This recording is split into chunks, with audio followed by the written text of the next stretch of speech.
With so many watches in Seiko's back catalogue, it can be very easy for one to get missed and forgotten about by collectors. Within their Seiko 5 collection alone there is enough, so what about all those other little families of watches? Well, they might be forgotten, but they aren't gone, and we've got one here.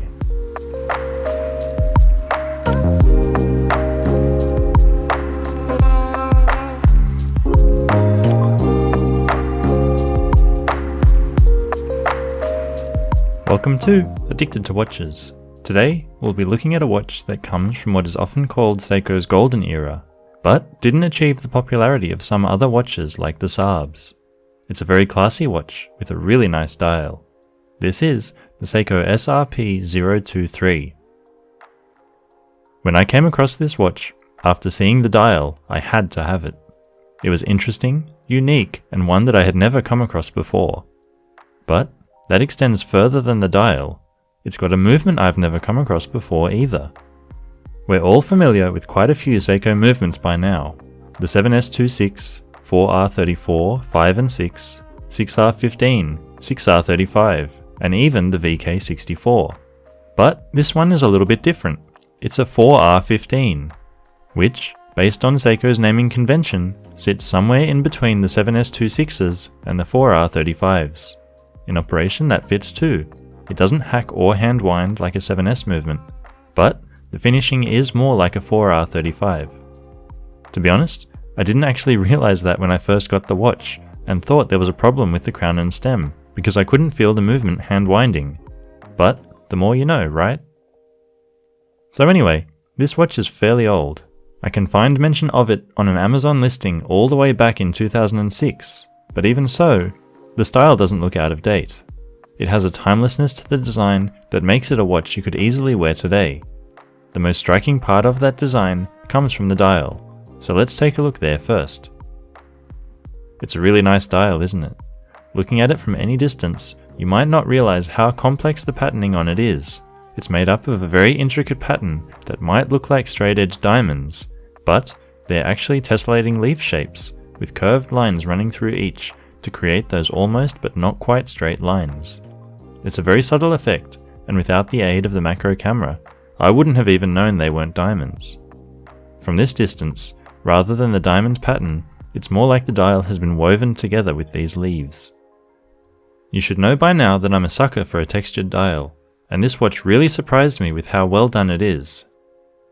It doesn't stop there though. Seiko have perfectly paired that dial texture with thickly printed black Roman numerals to mark the hours. It is this combination of texture and numerals that give this watch such a classy look. They are slender, elegant markers that extend quite far into the center of the dial, and are very reminiscent of older, bigger pocket watches. I don't often like watches that use Roman numerals on the dial, but this is one of the rare few. Under the 12, there is an applied Seiko logo, and below the pinion, simply the word automatic. I like the fact that Seiko kept it clean here, and didn't add any unnecessary text to clutter the dial or cover that texture. At 6, we have a slightly odd date complication. Well, there's nothing inherently odd about a date complication, it's just the way this one's been implemented that's odd. Instead of a rectangular or round frame, Seiko went for both, with this polished circle carved out of the dial to reveal a rectangular date window. I haven't seen this done on any other watch before, and even though it's strange, I kinda like it. I can't tell you why though. It has a nice habit of catching the light no matter what angle you have the watch at due to the concave surface. The 6 numeral has also been partially printed top and bottom. Around the outer edge of the dial is a raised minute track to help you get an accurate read of the time. On each hour, there are also little applied dots of chrome. Having the minute track raised above the dial gives the watch a bit more depth when looking at it. It's a small detail, but I think it goes a long way. The hands are, in keeping with the overall style of the watch, a very classic arrowhead shape. They are all polished, which can sometimes make reading the time take a bit longer than on some other watches, but because they are set against a white dial, it's never too difficult to see them. They are also beveled down the middle, so that hopefully if one side is catching the light, the other won't be. The second hand is the same as one you'd find on a Saab, with that diamond counterbalance. A nice little addition here is the sapphire crystal covering the dial. It is dead flat and sits flush with the case. Gone are the days when you could get a Seiko with sapphire for an entry-level price. You don't get any anti-reflective coating here though for your entry-level price, but beggars can't be choosers, right? Moving out a little to look at the case, we have a fairly simple, straightforward case. Simple doesn't mean basic though. In terms of measurements, we have a diameter of 40mm, which surprised me a little. I thought it was a bit smaller than that, and it definitely wears that way. Height is quite good for a 4R movement powered watch at 11.1mm, and lug to lug is also manageable at 47.6, even though those lugs look like they stick a fair way out from the case. Lug width is unfortunately 21mm, so you'll have to look a little harder for alternate straps for this one. Up front, we have a thin polished bezel surrounding the dial. Also from the front here, we can see how straight those lugs are as they leave the case. Like I said, it's a simple design. But if we turn the watch to the side, we can see that there is some complexity. We have a 3-piece case here: bezel, mid-case, and caseback. All 3 of these are beveled, so even though the case itself is relatively simple, there are lots of different surfaces and angles here. From the side here we can also see just how thin the case is. Well, thin for a Seiko, I suppose. Turning it around to see the crown, it's also very simple. It's not signed, but instead is high polished and quite short, but when you're not turning it to wind the watch, I guess that doesn't really matter. If we flip the watch over, we get a look at the 4R15 movement through the display caseback. This one is mineral crystal rather than sapphire, but it still gives us a good look at the movement. It looks very similar to the 4R35 movements that we are used to seeing these days, but one interesting thing to note is that while the 4R35 movements have a signed rotor, this 4R15 has that, as well as the Seiko logo signed on one of the plates of the movement itself. Even Seiko's higher-end 6R movements don't have that.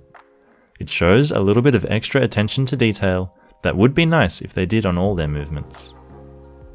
Now, this isn't the original strap the watch came on. Based on the stock photos, that would be a black crocodile print strap. Having bought this second hand, it came on this brown leather one that looks quite good with the watch, but isn't the original one. It's a white dialed watch after all, so almost any strap would look good with it. It also came with this black leather strap, which I quite like, but I have worn it on the brown mostly. With that out of the way, let's get it on wrist and see how it wears. When discussing the dimensions, I mentioned I was surprised that it was a 40mm case. In my opinion, it wears a bit smaller than that, and in hand feels smaller too, something closer to a 38 or 39mm size. Either way, it fits my 7-inch wrist very well, and while the lugs don't turn down very much, they do just enough to keep the watch hugging my wrist. As I turn my arm, you can also see that low height on full display. The star of the show is that dial though, and that texture really catches and plays with the light in a pleasing way. Switching to that black leather strap, the watch looks equally good, and since I had a spare from my Grand Seiko which also has a 21mm lug width, here it is on another brown leather strap that I bought for that. So, clearly we have a very nice looking watch on our hands here. It's classy enough to wear to pretty much any special occasion, but is also casual enough to dress down a little on the weekend. I'm not going to complain about a lack of lume, because that's clearly not what this watch was going for. If I am going to complain about something, it would probably be the 21mm lug width. A 20 would probably be a bit more in proportion with the other dimensions of the watch, and give you more strap options too. The other change that would be nice is a movement that hand winds. I think it's something we take for granted these days now that Seiko has phased out the 7S movements in their Seiko 5 collection, but having to do the Seiko shuffle to get it going in the morning, not knowing if it will stop halfway through the train ride to work, is something I could do without. That said, considering the time it came from, this movement is just a product of its time. I wouldn't call it a deal breaker at all, just something to be aware of going into the watch. Overall, it's a very classy, very good looking, very underappreciated Seiko from the yesteryear when they seemingly had hit after hit if you consider how sought after those models are these days. This one, you don't see mentioned so often, but I think maybe it should be, even just a little bit more. What do you think about this watch? Have you seen one of these less common models before? Do you think it deserves some of the attention its more popular brothers get? Let me know in the comments, and I'll see you next time.